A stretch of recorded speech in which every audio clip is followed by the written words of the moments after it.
morning, everyone. Paul Ripple here with Fox 29 News Now. Happy Thursday.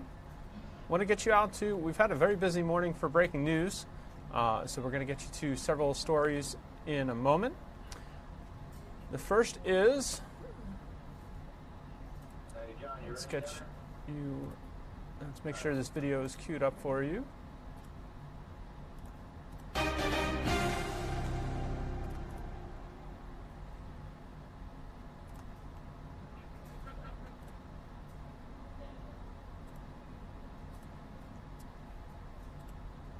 President Donald Trump's personal lawyer has pled guilty to lying to Congress about work he did on a Trump real estate deal in Russia. This is the second time Michael Cohen has pled guilty. The president's former lawyer made an appearance this morning in a New York courtroom. He admitted to making false statements last year to the U.S. Senate Select Committee on Intelligence about a plan to build a Trump Tower in Moscow. In August, Cohen pled guilty to other federal charges involving his tax businesses, bank fraud, and his campaign work for the president. The judge did not set a date for sentencing, but Cohen will be sentenced on December 14th for charges he pled guilty to in August. Now, the president is about to depart for the G20 summit in Buenos Aires.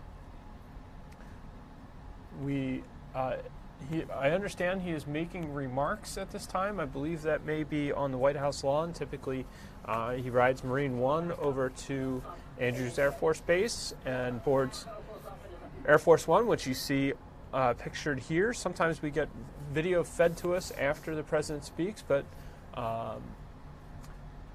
the Associated Press has posted that the president has called his ex-lawyer, quote, a weak person, end quote, after the new guilty plea, and claims he's, quote, lying, end quote, to get a reduced sentence. So again, there you have the president is reacting to the news before he leaves for the G20 summit that his former lawyer has once again pled guilty to charges, this time in the charges stemming from the special counsel investigation, Robert Mueller's investigation, as opposed to last time. His guilty plea had to do with business dealings, personal business dealings, I believe. This time they have to do with, as I mentioned, last time the charges involved his tax businesses, bank fraud, and campaign work for the president. This time it has to do with his statements last year to the U.S. Senate Select Committee on Intelligence about a plan to build a Trump Tower in Moscow. So we will let you know if we get video in of the president speaking at the White House. Again, you're looking at Air Force One on the tarmac, preparing to take the president to the G20 summit, where he is expected to meet with several world leaders. The Kremlin this morning is saying that the president will meet one-on-one with Russian President Vladimir Putin. The White House has, I believe, said that there are others who may participate in those discussions. Here's a live look at the White House at this moment.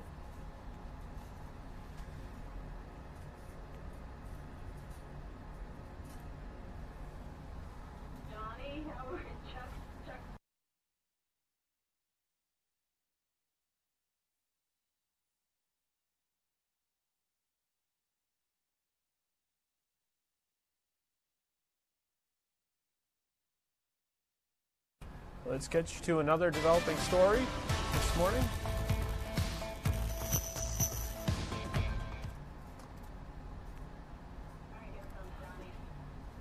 We showed you this video last night on the Fox 29 News at 10 and 11. Police in Tacony were investigating the assault of a young girl on her way to school that happened yesterday around 8 a.m.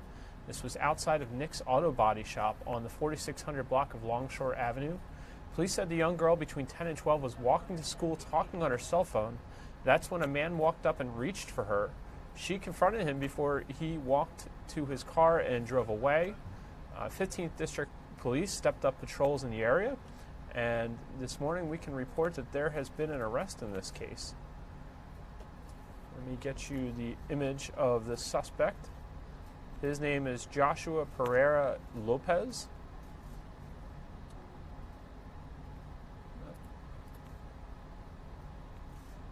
It looks like we have the president right now. Let's listen in. So we're not talking about doing a project. We're talking about not doing a project. Michael Cohen, what he's doing is he was convicted, I guess. You'll have to put it into legal terms. But he was convicted with a fairly long-term sentence on things totally unrelated to the Trump organization, having to do with mortgages and having to do with cheating the IRS, perhaps, a lot of different things. I don't know exactly, but he was convicted of various things unrelated to us. He was given a fairly long jail sentence, and he's a weak person. And by being weak, unlike other people that you watch, he's a weak person, and what he's trying to do is get a reduced sentence. So he's lying about a project that everybody knew about. I mean, we were very open with it. We were thinking about building a building. I guess we had in a form, it was an option. I don't know what you'd call it. I decided ultimately not to do it. There would have been nothing wrong if I did do it. If I did do it, there would have been nothing wrong. That was my business. So he's lying very simply to get a reduced sentence. Okay?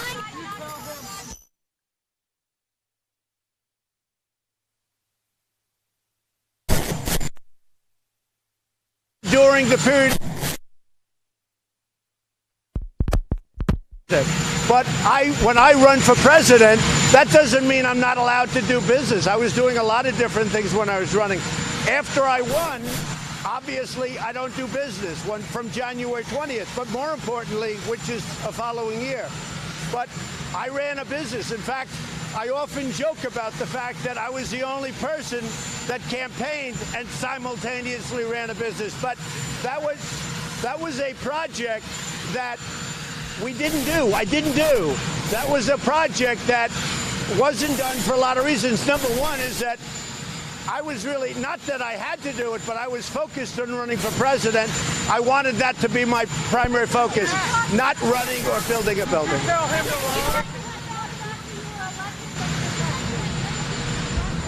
Well, this was a deal that didn't happen. That was no deal. I mean, if you look, this was an option.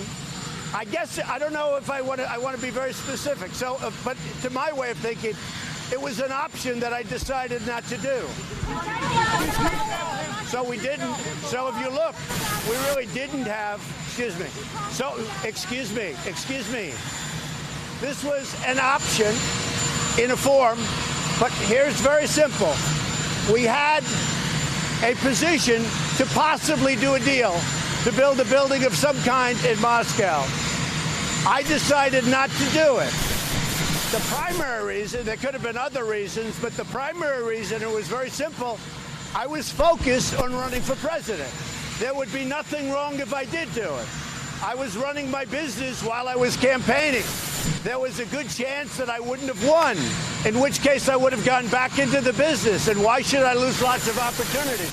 So here's the story. Go back and look at the paper that Michael Cohen wrote before he testified in the House and/or Senate. It talked about his position, what he's trying to do, because he's a weak person and not a very smart person. What he's trying to do is end, and it's very simple. He's got himself a big prison sentence, and he's trying to get a much lesser prison sentence by making up a story. Now, here's the thing. Even if he was right, it doesn't matter, because I was allowed to do whatever I wanted during the campaign. I was running my business, a lot of different things during the campaign. So very simply, Michael Cohen is lying, and he's trying to get a reduced sentence for things that have nothing to do with me. Now, let me go a step further. I think you should go back to, I think it was January. It was just reported very well by Catherine Herridge, who's a terrific reporter on Fox. She talks about a letter that he signed. I don't even remember it. And it specifically talks about this deal. This deal was a very public deal. Everybody knows about this deal. I wasn't trying to hide anything. Okay.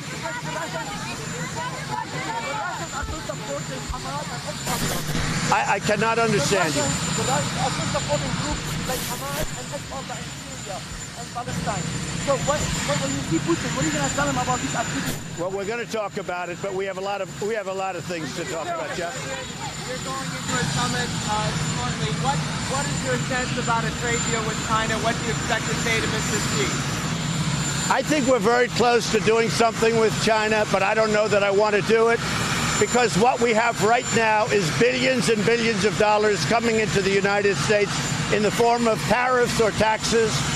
So I really don't know, but I will tell you that I think China wants to make a deal. I'm open to making a deal, but frankly, I like the deal we have right now. Are you going to meet with and if so, what are you going to do? I probably will be meeting with President Putin. We haven't terminated that meeting. I was thinking about it, but we haven't. They'd like to have it. I think it's a very good time to have the meeting. I'm getting a full report on the plane as to what happened with respect to that, and that will determine what I'm going to be doing. Okay? Thank you. You said you were getting a full report on Tuesday. Did you get that report and what did it say? Well, I have a couple of reports. We're getting a finalized report. Are you talking about on the Russian situation with the ship and the Ukraine? Yeah.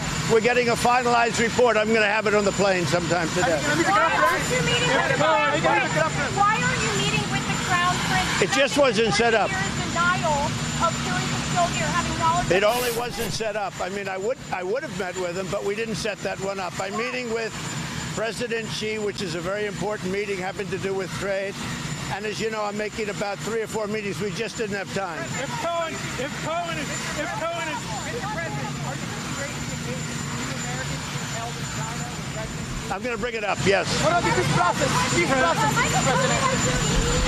I don't hear you. You got to talk. You see that? You have a helicopter. No, the question was asked yesterday about pardons with respect to Paul Manafort, who it's very sad what's happened to Paul, the way he's being treated. I've never seen anybody treated so poorly. But the question was asked to me by the New York Post, and I said, no, I have not offered any pardons. And I think they asked, or whatever, would you? I said, I'm not taking anything off the table. That was done as a question from the New York Post. Did you tell Michael Cohen what to tell? If Cohen is such a bum, why did you hire him, have him on your payroll for 12 years, and have him do so much of your dirty work? Because a long time ago, he did me a favor. A long time ago, he did me a favor.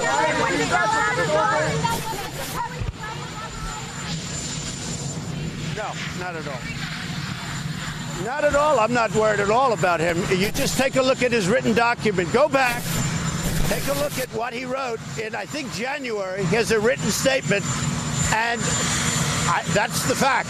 Yeah. There is a campaign in the city of Strasbourg who wants to push people to vote for the European election, saying, friends, we don't want the European Union to be like Trump's America. What do you want to tell them? What do you want? I don't know what, you can't with a helicopter. Sorry. What do you want to tell them?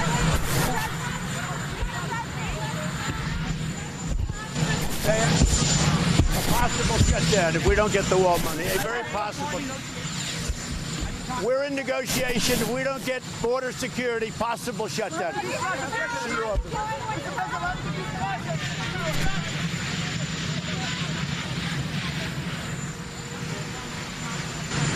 You have been watching tape delay of the president speaking on the White House grounds as he prepared the board Marine One to go to the G20 summit.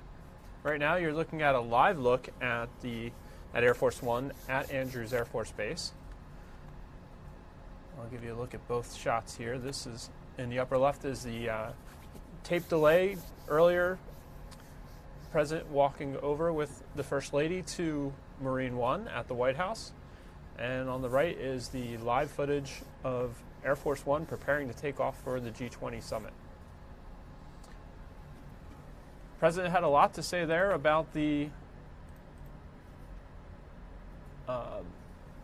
his former lawyer pleading guilty again in federal court, this time to charges that he lied to the Senate Intelligence Committee. You heard the president there say that Michael Cohen is, quote, a weak person, end quote, who is who he says is lying to get a reduced sentence. The president was reacting as the guilty plea relates to Cohen saying he lied to Congress about work he did on a Trump real estate project in Russia. During the surprise court hearing Thursday morning in New York, Cohen admitted to lying to the committee, as we mentioned, about the plan to build a Trump tower in Moscow. He said he made the false statements to be consistent with Trump's, quote, political message, end quote. Let's see, the one feed has dropped there. Cohen's lawyer says he continues to cooperate with special counsel Robert Mueller's investigation into the Russian election interference and possible coordination with Trump associates. We've got a lot of moving parts here this morning, several breaking news stories. One of them I started to tell you about was an arrest in this case. This is back in our area. This was a man accused of groping a young girl in Tacony. He has since been arrested. This occurred as the young girl walked to school Wednesday morning. Police say the victim, this was on the 4500 block of Longshore Avenue around 8 a.m. Wednesday when Joshua Pereira Lopez, the suspect, approached her. He's 29 and he's accused of following the young girl down the street and attempting to grab her, reaching for her backside. Police say the child caught off guard, whipped around and followed him. There's a brief exchange before he walks to a car and gets inside. Surveillance video of the incident, which you're watching here. Put myself back on camera. Actually, I'll give you, here is the suspect's photo. Pereira Lopez, surrendered to police shortly after the incident and has been charged with indecent assault, terroristic threats, and simple assault. The creepy exchange happened less than 1 block from Keystone Academy Charter School. The school sent a letter home to families in light of the incident, saying that the 15th District Police would increase patrols near the school. The letter also advised parents to remind their children to be vigilant and to pay close attention to their surroundings. It went on to say, quote, require your child to walk in a group during morning arrival and dismissal and to report suspicious behaviors to an adult. So there again is the suspect in this case.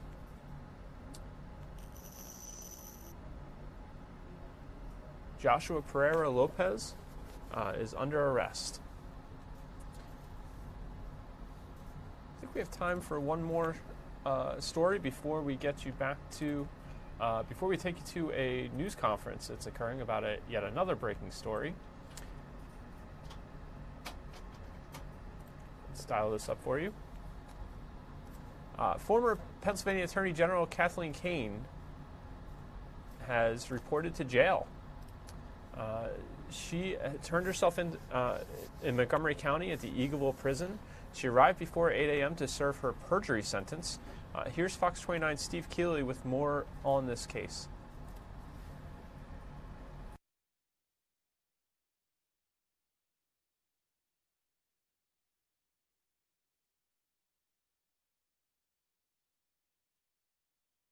Apologies, this is just the video of Cohen walking into court.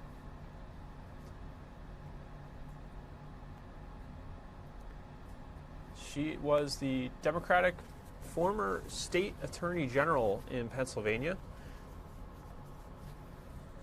She is serving a jail sentence for perjury. I understand Steve has filed a report that we'll get to you in a little bit. In the meantime, another breaking story. Here's a live look at a news conference that's about to occur in New Jersey.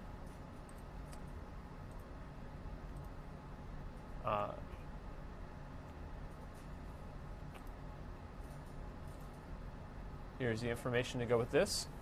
Authorities have filed charges against the brother of the man whose body was found along with his wife and children after their New Jersey mansion was set on fire. This occurred in Colts Neck, New Jersey. Looks like they're about to speak. Let's listen in.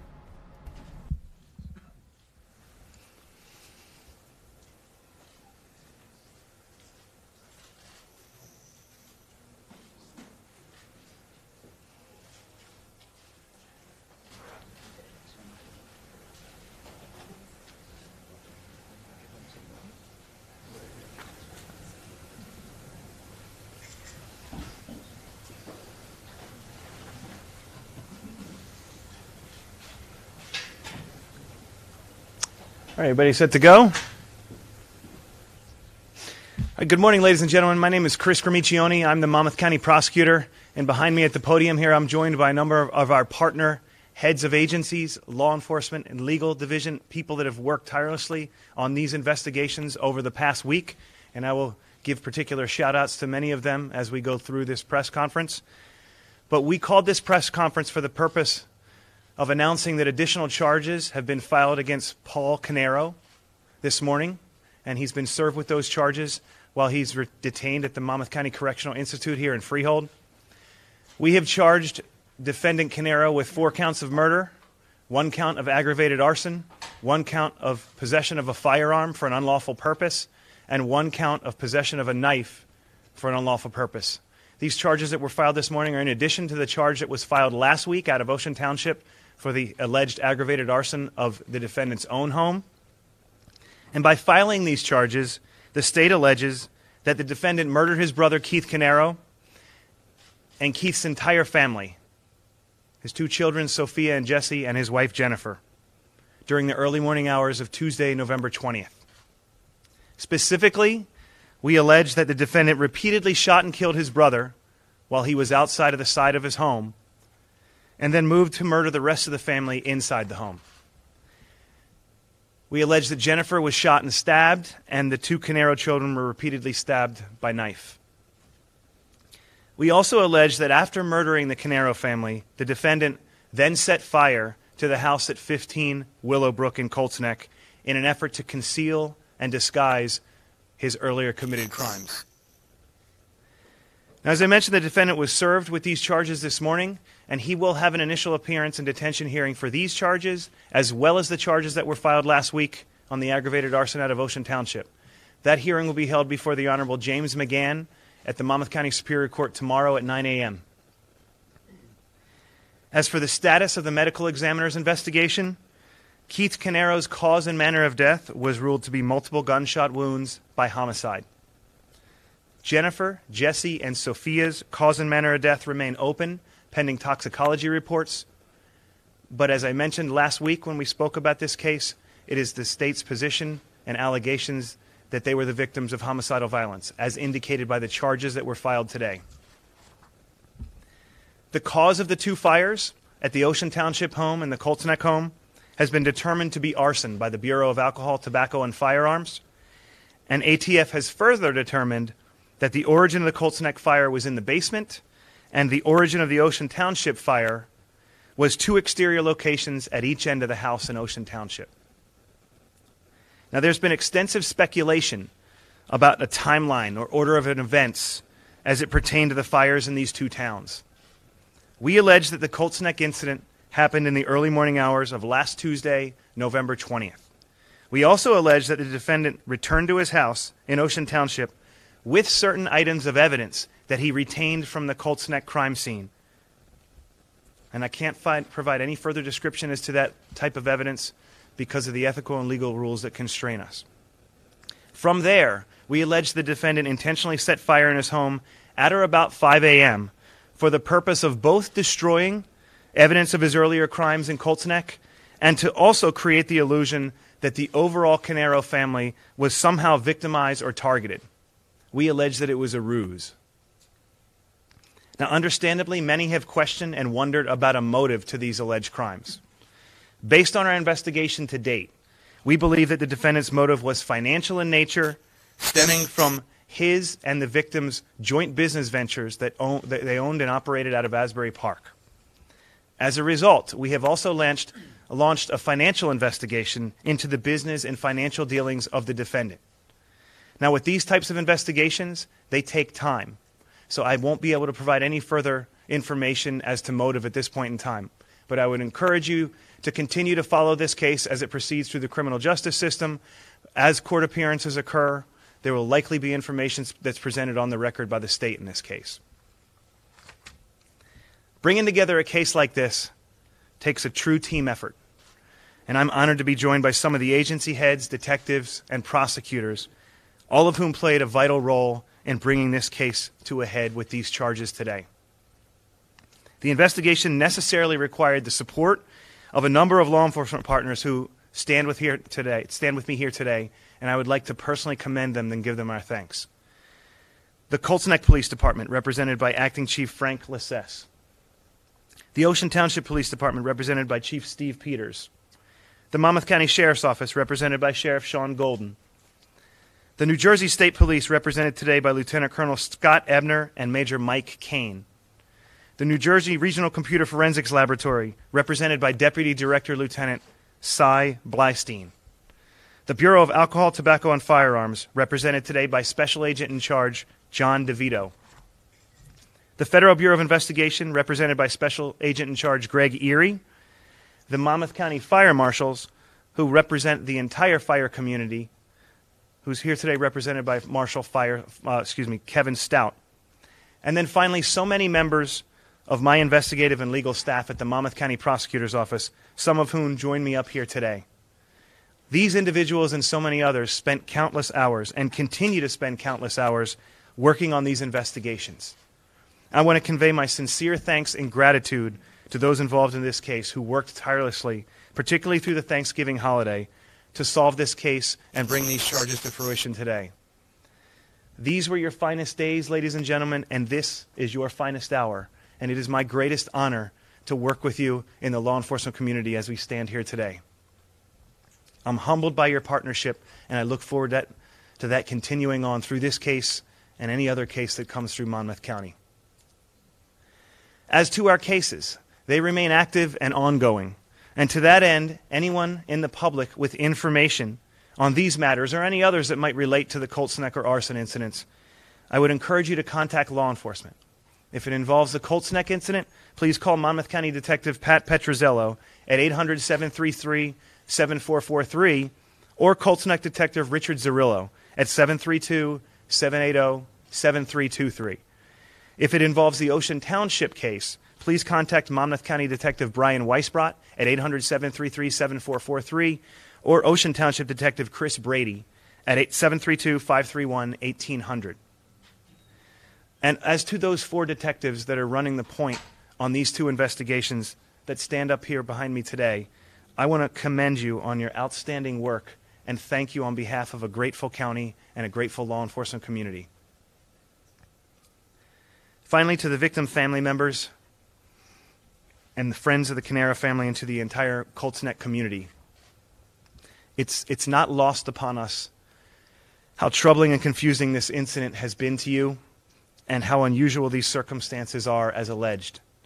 Our collective hearts in the law enforcement community go out to you for the loss of Keith, Jennifer, Jesse, and Sophia. In this case, we started strong thanks to this team effort, and I want those victims and those community members and friends to know that we're going to finish this case strong too. We won't stop until we bring justice in the name of Keith Canaro and his entire lovely family. For further updates on these charges as they proceed through the criminal justice process, please continue to follow us on Facebook, on Twitter, at our webpage. Our Twitter handle is @MoncoProsecutor. And as of Monday, anybody in the community or the public is able to download a free app under the Monmouth County Prosecutor's name that will share with you all things relating to Monmouth County law and public safety to include this case. And with that, I'll take questions, do the best I can to answer them under these limited circumstances. Brian. Can you at all make sense out of why someone would go, if it's a financial issue between 2 brothers, why would you kill the mother and 2 children? The wife and 2 children? Look, Brian, I get questions like that all the time. I have 2 answers for you. The first is I have to defer to the evidence that's going to be presented at trial if this case gets indicted by a grand jury. The second is I can't read what's in a person's, or in this case, a defendant's head. Motive is not an element of these crimes, but it is something that we will be presenting to a jury one day if this case is returned as a true bill. That's the best I can offer you right now. Yes, sir. Chris, you mentioned you cannot really go into the motive. You said it was financial. But can you talk at all about what led you guys to kind of look in that direction, even generally speaking? Well, you recall last week there was a great effort that was undertaken by the fire community here in Monmouth County. It took nearly a day for that scene to be secured at Colts Neck. And after it was, and it was rendered sound by county engineers, I have fabulous investigators that have worked with us on this case and at the Ocean Township case. The only thing I can say is that we recovered a great deal of evidence, and that evidence is being analyzed as we speak here today by many of the agencies that are represented by these partners behind me. I can't comment substantively on the quality or quantum of our proofs. The only thing I can say is that at this point in the stage, we are confident in our proofs, or else we wouldn't have charged this case the way we did. And the only thing I can tell you is just to continue to follow this case. As there are future court appearances, then information will be presented during those appearances as part of the public record. Yes, ma'am.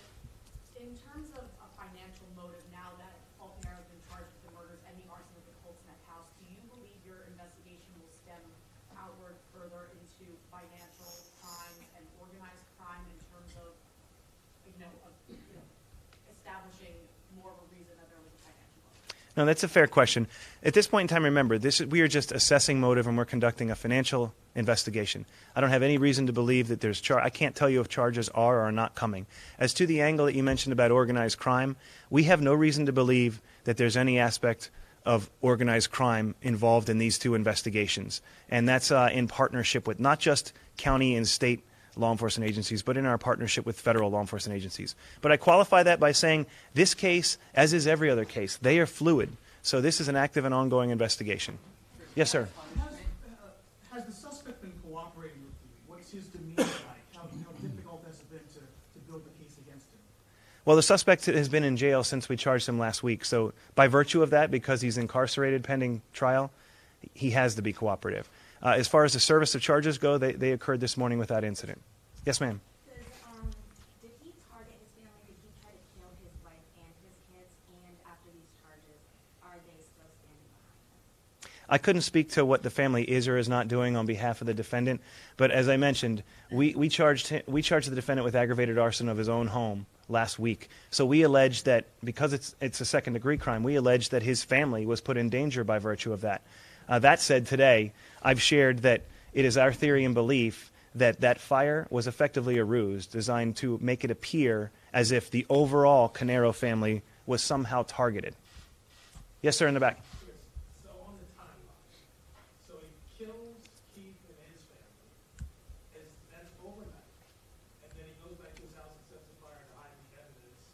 When does he start the fire back in Colts Neck? Does he do that early and then you don't see it till 12:38? Now, that's a fair question. We allege he started the fire in the early morning hours of Tuesday, November 20th, after he allegedly murdered the Keith Canero and his family. Now, it's a fair point about the fire not being reported at 12:38. Based on what we know from cause of origin of that fire, it was started in the basement. It continued to smolder until when there was entry made into the home, a great deal of oxygen coming into the home effectively fed that fire. So it wasn't reported until 12:38, and what we believe caused the fire to catch on from there is likely the feeding of oxygen as the house was entered into. So he had started the fire after he killed him early in the morning before coming back home to start the second? That is the state's allegations and position at this time. Yes, sir. Yes, sir. The evidence that he took with him after the murders, I know you can't provide many details about it, but is it possible that perhaps this was stolen property, something that he took with him that when the first time he went to the home, he didn't bring with him? We have no reason to believe that it was stolen property at this time. Yes, sir. I can't comment on that at this point in time. I'm sorry. Alex, you had a question? Yeah, what kind of punishment? Well, the first-degree murder charges, each of them carry 30 years to life. So the maximum penalty is life imprisonment. Yes, ma'am. Can you say anything about how long you may have planned this, how premeditated? Was it 24 hours? Was it a month? Any It's a good question. I wish I could answer it. I can't. I would just encourage you to follow this case as it proceeds through the criminal justice system. Yes, sir. Hey, Alex. Can you specify where in the house the were found and how Faulkner controlled all three of them? I missed the second part of your question. I'm sorry. How Mr. Canero may have controlled his three alleged victims at the same time? I can't comment on the placement in terms of where they were found inside the home. That would be evidentiary. And the other part of your question, I'm sorry, I still didn't catch it. What is it again? It would seem that he was able to keep control over all three of them at once, since they were all found in the house. I was wondering how he might have, maintained control of them, kept them within the house before he was able to. Or were they asleep? The only thing I can comment on at this point in time is what I mentioned earlier, which is we allege that he shot and killed his brother when the brother came outside the home, and then he returned inside the home where he allegedly murdered the other 3 family members. So are you saying that this was planned over a period of time? Was it a spontaneous? I can't comment on that at all. I'm so sorry. Yes, ma'am. What kind of business, then, joint businesses do they have in that time? They ran a technology company based out of Asbury Park, but it also was a pest control company, so it basically served 2 purposes. Yes, sir. Can you talk a little bit more about the financial investigation? Are you just looking into false finances or also into the company's finances? I can't go any further at this point in time because it's in infancy stages, but stay tuned. Is that launched by the prosecutor's office? Yes, it's by our financial crimes and public corruption section that we have here in the office. Yes, ma'am. What about any security video from neighbors, or what happened with the family's security system? Look, I can't comment on that at this point in time, but as I mentioned earlier, we thankfully collected a great deal of evidence that is being forensically examined as we speak now, but I can't confirm or deny that that type of evidence was collected. Yes, sir. You're the prosecutor. Yes. You deal with heavy-duty stuff all the time, I'm sure. This is particularly heinous and horrible, it would seem. As a person, when you have to deal with something like this, you know, the murders of a wife and kids, a guy shot in the head. Can you talk a little bit about how that affects you and your team? Yeah, I can. If these allegations are proven true, regardless of whether or not the defendant did it, because he is entitled to his constitutional protections, we work for the state and for the government without passion or prejudice, but this one is the most brutal case that I've seen in my experience here. And I know that the entire team of investigators and people involved in working on this case, the fire officials, that they've struggled with this too. But I guess if there is a silver lining at all, even though they struggled with it, as I mentioned earlier, they did an absolutely outstanding job, and for that reason, it's one of my proudest moments that I've had in my life. Was the Yes, sir. suspect in some way ill or out of work or not able to work leading up to this? Is that part of what I couldn't comment on that. I couldn't confirm or deny it. I'm sorry. Yes, sir, in the back. Now, Paul goes back to his house and sets it on fire with his own family in there. Is he going to be charged with attempting to kill his own family too? Did he try to kill them also in that fire? I couldn't comment on charges, what might or might not come from this point in time.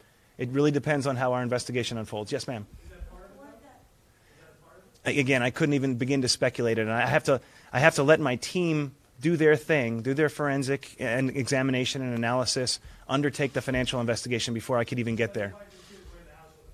Yes, yes, sir. That's what we allege. Yes, ma'am. Has Paul expressed any interest in attending the family funerals? Not, For any leniency to be able to attend it out of jail or anything? you know, that's a question I would probably direct to his legal counsel. I don't know the answer to that. I'm sorry. Yes, sir. Was there any kind of a toxicology done on Paul, and if so, can you share the results? There was no toxicology done because his remains were recovered outside the home and they weren't burned. So part of the reason the medical examiner has to conduct a toxicology is because of the condition of the 3 remaining bodies inside. Oh, you said Paul. I'm so sorry.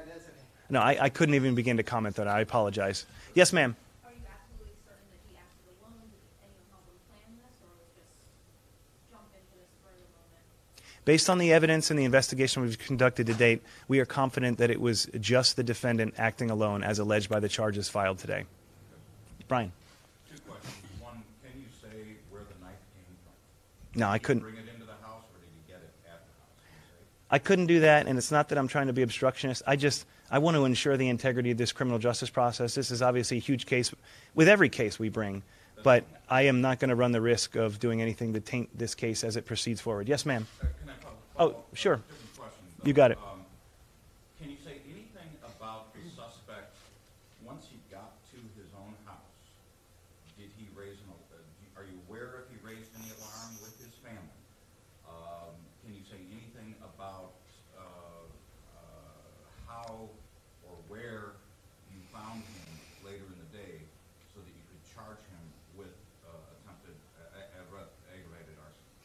My only response to that is, in terms of that aggravated arson that was filed last week, we allege that there were family members inside, or else we wouldn't have charged it as an aggravated arson.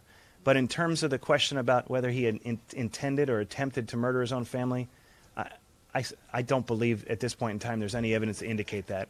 Our theory and belief that he was going to get his family out all the time, and as I mentioned, that the fire at his home served two purposes. One was to destroy evidence that he retained and brought back from the Colts Neck crime scene, and the other was to create some type of a ruse or an appearance that his larger or overall family was somehow targeted.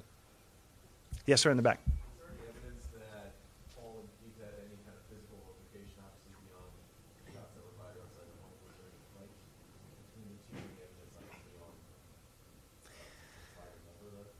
I couldn't comment on that. I'm sorry. I couldn't confirm or deny it. Alex. From the outside looking in, it appears that these two were successful.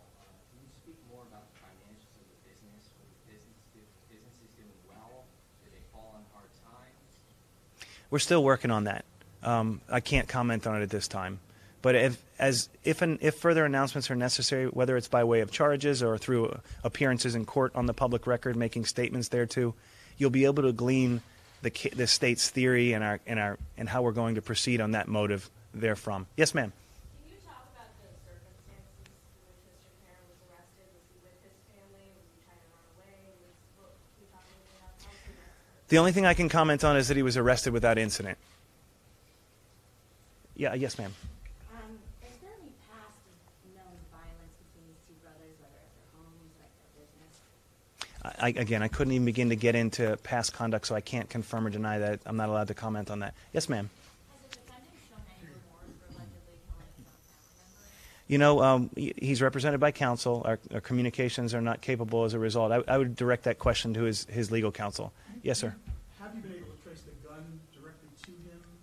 And what evidence was there that really connected him to this crime? Was there something really specific? Listen, I understand the question. I'm sure I understand the appetite for that information in the public and the media. I just can't comment on the quantum of proof and the evidence that we have. That's something that's going to have to save for a later day. The only thing I can say is we are quite confident in our proofs, or else we wouldn't have charged this case. Art. Mr. Prosecutor, is the vehicle that the defendant used to travel to and from the two homes in evidence, and is there blood in it? I can't confirm or deny that, Art, for the reason I just gave this gentleman. Yes, sir. Can you talk at all about how he got the brother outside? Because that's where he allegedly shot and killed him. I mean, did he yell? Did he knock on the door? Is there any sense about how that played out? None that I can comment on today. Yes, sir. Alex. New Jersey's not a death penalty state. Do you feel he deserves a death penalty? The allegations are proven true if he's convicted of these allegations? So here's what I think about that. Obviously, I only enforce the law. I don't make it. But if that was a possible sentence in the state of New Jersey, the only thing I can say is that I would have certified this case as a capital case. But again, that is not my job here. Can you tell us, sir, when the business was started, at least, how long they were together in this partnership? No, I don't even know the answer to that as I stand here today, but I couldn't comment on it if I did. Just two more, please. Yes, ma'am. So, Paul Pinero shows up at Keith Pinero's house. Do you know if he knocked on the door, was there an argument inside, and then the brothers went outside, and it continued and just spilled over? Or do you think he went there with the sole purpose of killing his brother? Listen, I wish I could comment on that. It's a fair question. And like I said, I understand the appetite and interest for something like that in the public. I can't go there at this point in time. We have theories and answers and thoughts on this entire investigation, a much deeper dive that I'm unable to share with you today. I just can't go so far as to share it with the public extrajudicially like this. It has to be for the courtroom. Yes, ma'am. Given the nature of the crime, are you expecting to be held without bail tomorrow? Well, let's put it this way. The state will definitely be seeking detention, which means we want him remanded pending trial until these charges are resolved. Last question. Yes. Brian.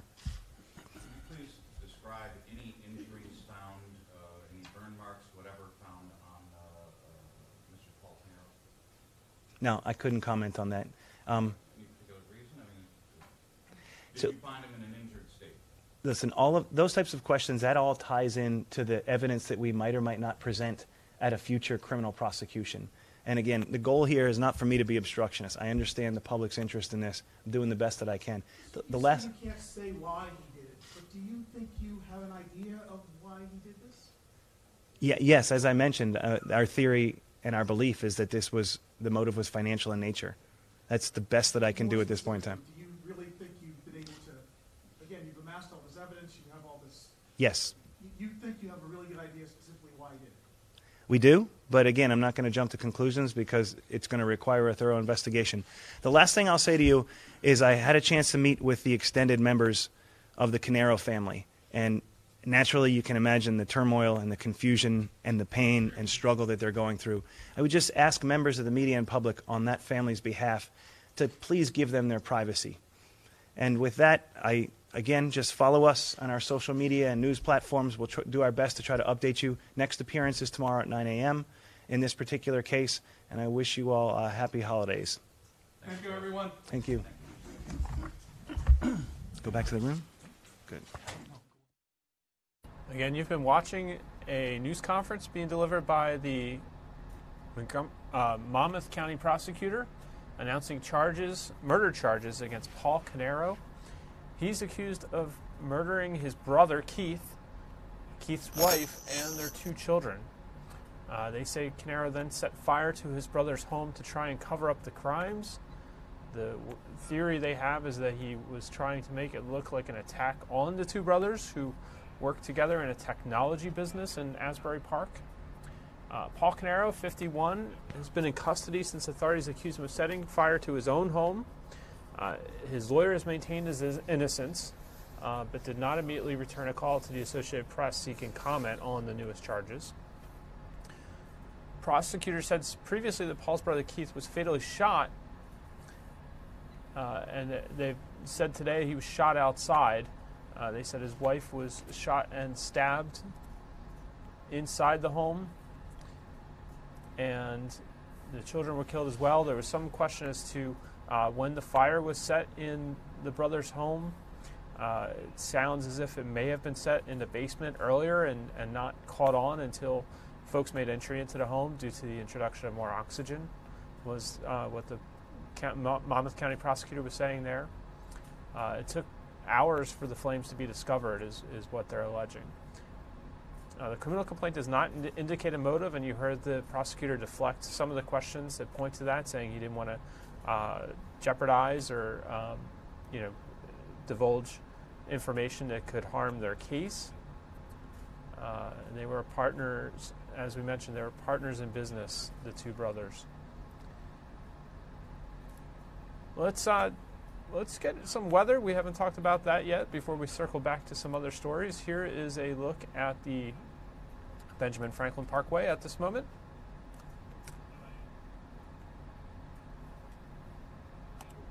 Currently it's 42 degrees outside. Dew point is 25. Winds are out of the west at 13 miles per hour.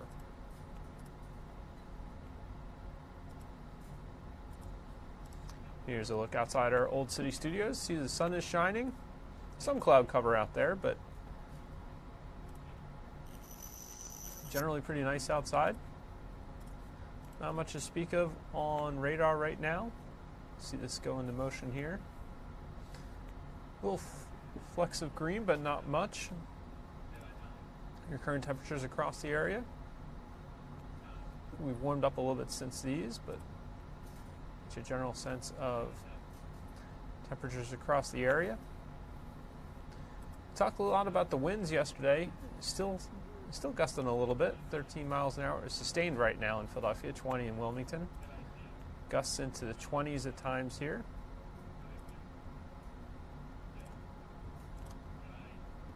Visibility pretty good across the area, despite some cloud cover.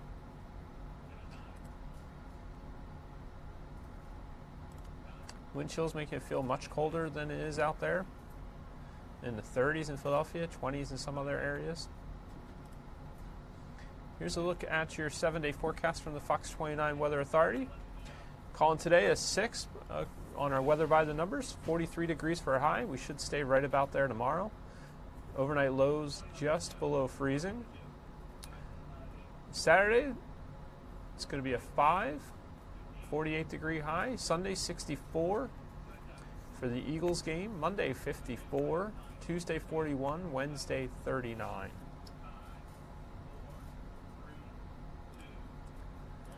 Promised you earlier a report by our Steve Keeley about the former Pennsylvania Attorney General Kathleen Kane going to jail this morning.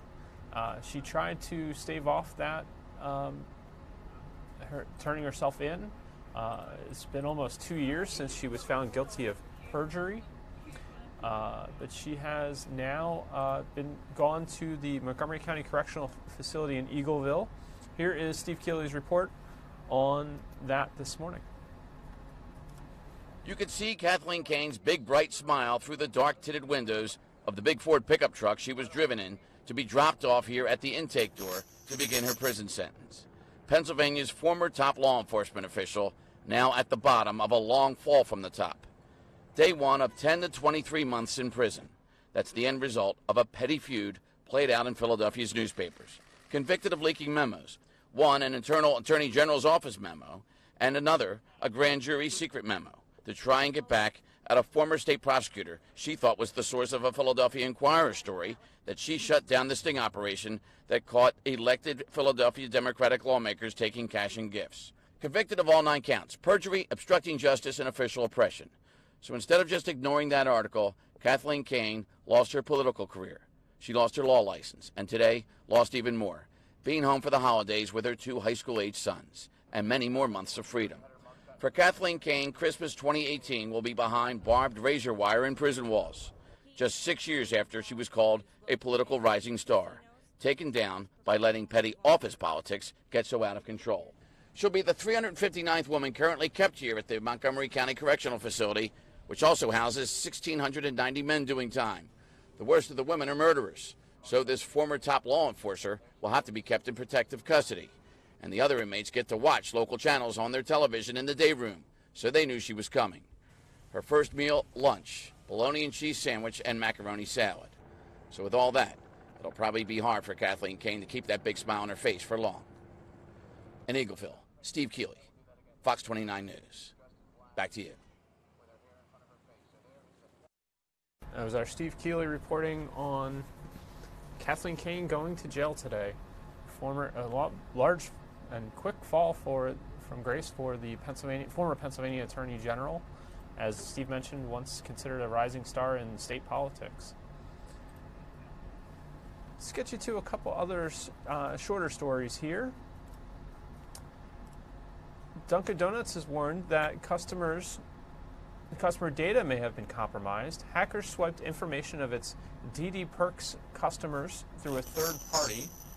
A security vendor said usernames and passwords were stolen on October 31st, Halloween Day. Dunkin' says its own computers were not hacked, but reward card holders are urged to reset their passwords and make them unique. I believe I saw reports that they were able to trigger an automatic reset of passwords.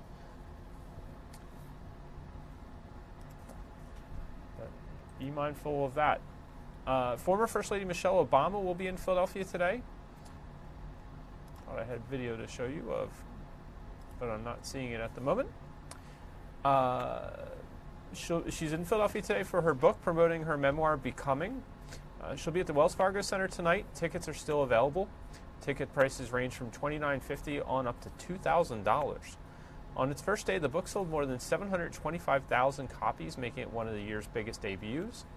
Becoming has exceeded the pace of previous memoirs by former First Ladies. Hillary Clinton's Living History had first week sales of around 600,000 copies. Well, we told you about Michael Cohen appearing in court this morning. Fox News' Doug Luzader had a report that we aired on Good Day where he told us about President Trump not ruling out a pardon for his former campaign manager, Paul Manafort. Democrats say the president is just trying to protect someone who may be a key player in the ongoing Russia probe. Here's Doug Luzader's report this morning from Washington. President Trump is not ruling out a pardon for his former campaign chairman, albeit for a short amount of time he was the chairman, Paul Manafort. So the Democrats say that the president is trying to protect someone who could be a key player in the ongoing Russia probe. Let's get down to Washington and Doug Luzader. Doug. Good morning, and the New York Post this morning is calling this a Trump card because the president told the Post that a pardon for Manafort is a possibility. 4, 3, 2, 1. A festive night at the White House as the president and first lady lit the national Christmas tree. But it capped off a controversial day, with the president again railing on special counsel Robert Mueller and the ongoing Russia probe. At the center of it all, former Trump campaign chairman Paul Manafort. Mueller has accused him of lying, and he faces a lengthy prison sentence. Is a presidential pardon in his future? The president told the New York Post, "It was never discussed, but I wouldn't take it off the table." Why would I take it off the table? Now, Democrats immediately accused the president of dangling a pardon to encourage Manafort to stonewall Mueller. I think a pardon would provoke a firestorm here. It would be solid evidence of obstruction of justice. And I think that's Manafort's bet. Democrats and a single Republican again tried to move a measure in the Senate yesterday to protect Mueller from being fired. And again, that effort failed. As for Manafort, no one really disputes that the president could pardon him. Executive pardon powers are very broad, but they are limited in one important aspect. They only apply to federal crimes, and Manafort would still face a number of state charges. They're in New Jersey, Virginia, New York, and California, states controlled by the Democratic Party, and the president's pardon power does not extend to state crimes. Well, we'll see where this case stands tomorrow, because a federal judge, Mike and Karen, wants to hear from both sides on this. Okay. Doug, we'll see you tomorrow. Thank you for that. That report was this morning before we got a breaking news story about, I'll just recap this for you. Michael Cohen pleading guilty to lying to Congress about work he did on a Trump real estate deal in Russia. Cohen was, of course, the president's former lawyer. He made an appearance Thursday morning in federal courtroom and admitted to making false statements last year to the U.S. Senate Select Committee on Intelligence about a plan to build a Trump Tower in Moscow. In August, Cohen already pled guilty to other federal charges involving his tax businesses, bank fraud, and his campaign work for the president.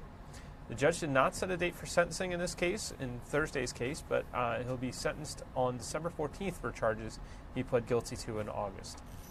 Cohen's attorney did speak briefly to the press outside his hearing. I don't think we brought you this yet.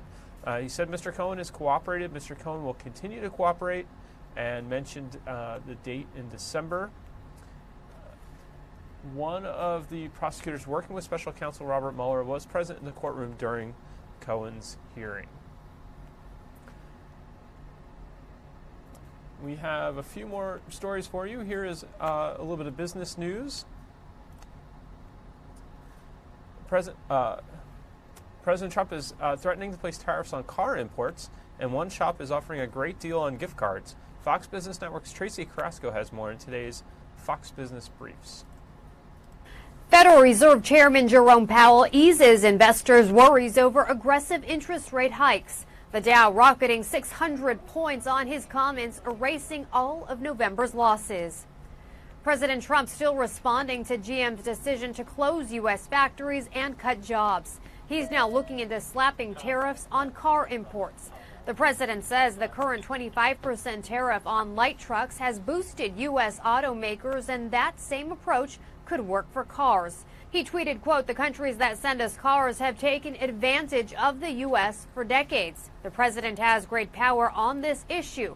Because of the GM event, it is being studied now."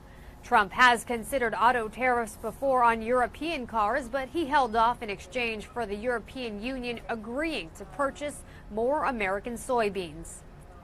Mark your calendars. On Sunday, December 2nd, you can get $300 worth of Target gift cards for 10% off. The deal is available both in stores and online at Target.com. Whether you give them as a gift or keep them for yourself, this is a rare once-a-year opportunity for you to save on a Target gift card. For more, log on to foxbusiness.com. In New York, I'm Tracy Carrasco.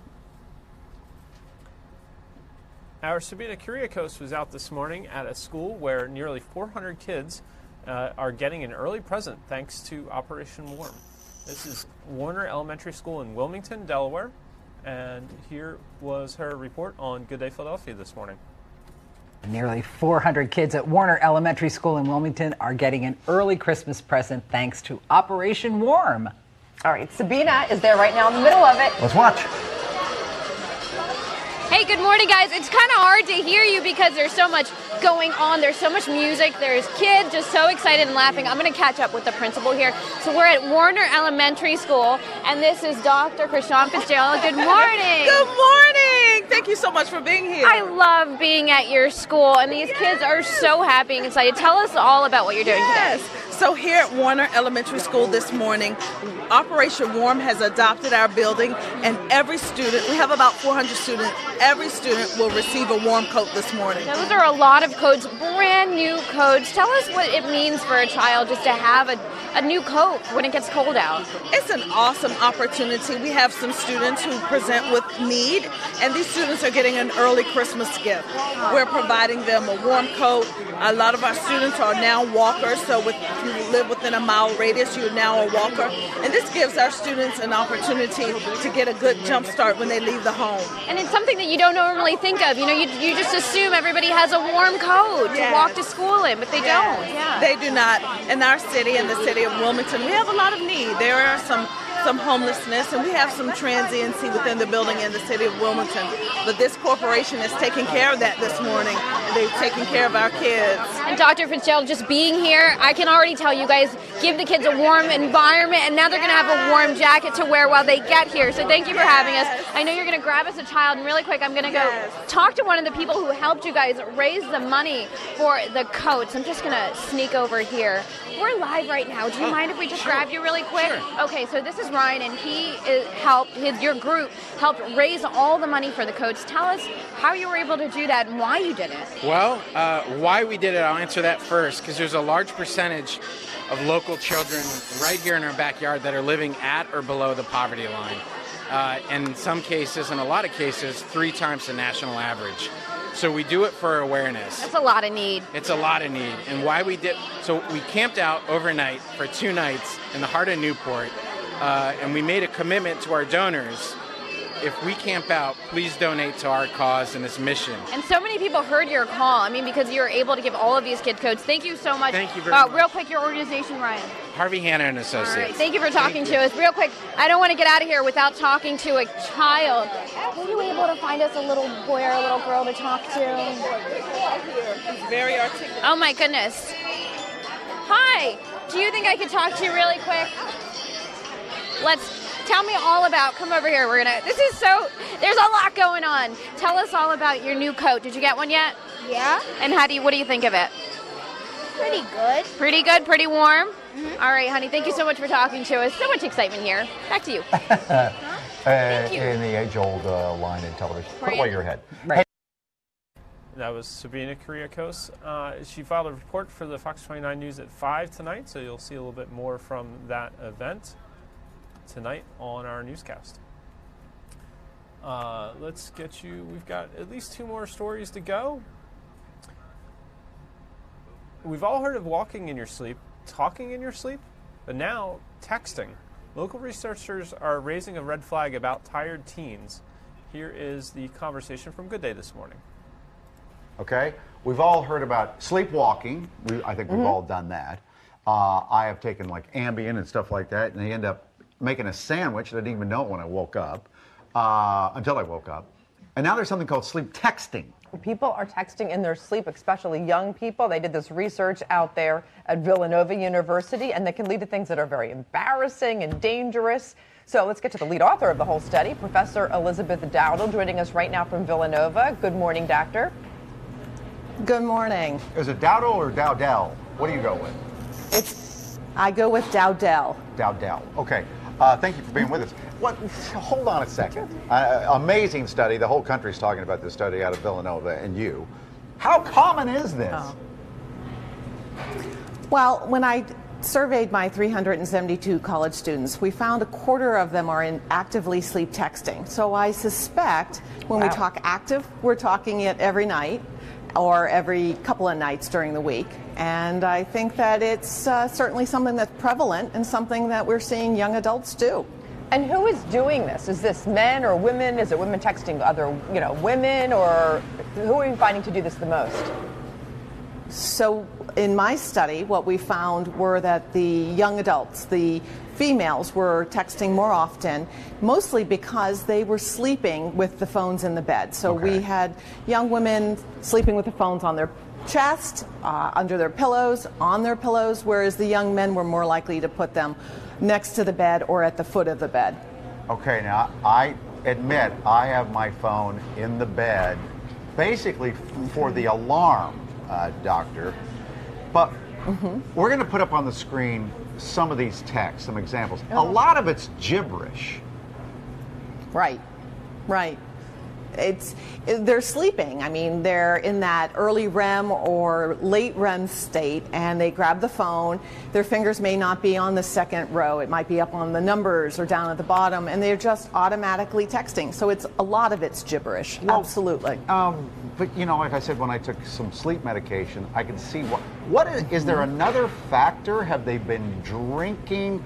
Or is it just the proximity of the phone? Well, I didn't ask about alcohol or mealtime or anything of that nature. I asked about the technology use, the sleep texting in particular, and then how did that affect their sleep? So self-reports of sleep and sleep quality. I think what we're having are young adults who are so connected. That phone means so much to them. It's their connection to their study groups. It's their connection to their friends. It's to social media. It's to staying on top of all the news and happenings that are going on in their world. And when it buzzes or dings or bings, they automatically respond to it. It is something that they have and that they need, and that's what they're doing. So it seems relatively harmless when we look at those texts. Is there a downside? Is there a problem to this? Well, right now there doesn't seem to be, mostly because I think it's within the context of college. So it's kind of silly. They send these gibberish sorts of things to each other or to their study groups, to their friends. And most of the students know if they're not sleep texting themselves, they've certainly been sleep texted or they've heard about it. I don't have anyone in my study who is, say, 30 or an attorney who's sleep texting his clients. I think that changes things. But we also know college students use their phones differently than those who are out in the work world. But could this possibly transfer? That's a possibility. The thing that's really concerning is that the technology is interfering with their sleep. Yeah. And sleep is a good thing. I mean, we all like sleep, and so we need our high quality of sleep. No question. Because when we don't have it, when we don't have it, our memory, our reaction time, our thinking, we put on it weight, gets affected. Everything else. That's right. Yeah, 10 seconds here, doctor. 10 seconds. Are you being contacted all around the country, around the world about this study? So far it's been mostly regional, but you never know. Oh, that's going to happen. I think people are doing it. Stay by your phone. In fact, keep it in your bed. No, don't do that. Don't do that. Thanks so much for joining us. Don't text me after 10. I won't. I promise. Pleasure. Thank you. If I do, it'll be gibberish. The doctor there, I agree with her. I do like sleep, and the phone can interrupt that sometimes. Let's get you one more story. Oh, Christmas tree. The best ways to keep those branches looking their best for Santa. Our Thomas Drayton had these tips this morning on Good Day. So how do we keep the tree? We're buying them earlier and earlier every year. How do you keep them fresh until Christmas? Well, Tom's right now in Glenside to let us know. Primex Garden Center. Yeah, get a fake tree. Back to you guys. No, can you imagine? The big question here, do you get an 8-foot or a 7-foot? There's so many choices here, and I've been eyeing the lot, and I think I found the perfect little tree here. This is my baby. But the big question now, Michael Carr, good morning to you. Good morning, sir. He is the tree guy. What do I do now? Because, I'm worried about bringing those bugs inside the house. Well, chances are there won't be any bugs on the tree. But what you want to do is when you find, your perfect tree, hold it out. You're going to take a look at it. You want to shake it like this. You want to make sure that there's really not a lot of needles falling off, because less needles, it's more fresh. So that's a pretty good indication right there. You want to give it a little spin, make sure it's nice and full. Remember that when you get it home, it will fall once it hits room temperature of your household. So it's a good way to judge your tree. All right, so how do you know you're getting a fresh one? Do you bend it? Do you play with it a little bit? Well, you know, you'll feel it. And like I said, if you see a lot of the needles falling, not so. Some needles will fall, but the less needles falling, the fresher the tree. All right, I talk about this is my baby now. I shook the tree. All the bugs are out. Do I want to ask for any kind of cut? Yeah, you do. The best thing in the world to do is do a fresh cut. So let's cut it. Let's cut it. You're gonna help me with that. Oh, I am. I yeah, didn't realize sure. that. So basically, I'll lay it down. Anything here, you're going to keep in mind. You're going to have your tree stand. So you want to cut away just a little bit. Pretty much what's going to encompass what your tree stand. You want to be able to get this trunk in the stand, right? Exactly. All right. So that's looking pretty good. So we have it all trimmed. And How much do we want to cut off here? You want to cut an inch off, about an inch. You can keep those for holiday decorating too. So basically, hold on to that. So you want to do about an inch, nice and straight. There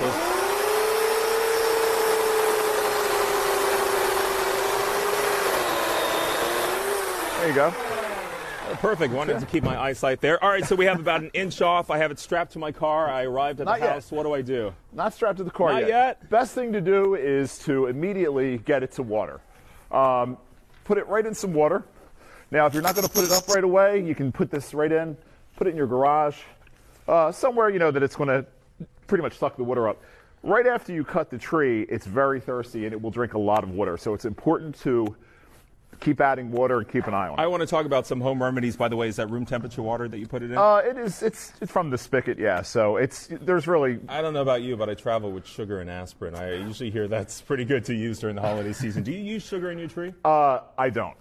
There's lots of remedies. There's aspirin. There's sugar. Some people say 7-Up, Sprite. Sugar is good, but the best thing really is the fresh cut right into water. So you maybe want to use a half a cup of sugar, maybe an aspirin. A teaspoon, tablespoon. We'll keep the tree doctor away. Real quick, there's some other products as well. Prolong? Prolong is something we sell here at Primex. Just that. It keeps the tree fresh, needles fresh, all that good stuff. Real quick, I usually see these outside. Can I just take one of these trees wrapped in burlap, bring it inside the house, and then use it? No. Very, very common misconception. People see a beautiful burlapped ball. The ball's in here, burlap tree. They want to take it in. They want to decorate it, use it for Christmas, bring it outside and plant it. A bad idea. Basically, it will not make the transition. You'll have a nice tree in your house maybe 3 or 4 days. It'll start to dry out and wilt. Too big of a change in environment. Yeah, it's better to just avoid this. A few tips. We're going to wrap this up. Put it on my car. Michael, always good to see you. Happy holidays to you. And Mike, I did find the perfect tree for you because I know you're kind of a low maintenance guy. Right. Bam. Look at that right there. Oh, Tell me that's not perfect for you. It is perfect. You don't even have to water it through the holiday season. Oh, I love that. I think it's kind of cute, actually. It is cute. All right. Put it in your desk. Bring it back for your desk there, Thomas. That's I'll put all nice. my presents under it. I don't have anything. There are some tips for you for if you're putting your tree up early or whenever you get around to doing it. I know some folks, I think my family used to often on Christmas Eve be putting the tree up. So I hope you're having a great holiday season. Enjoy the rest of your Thursday. Thank you very much for watching Fox 29 News Now, and have a great day.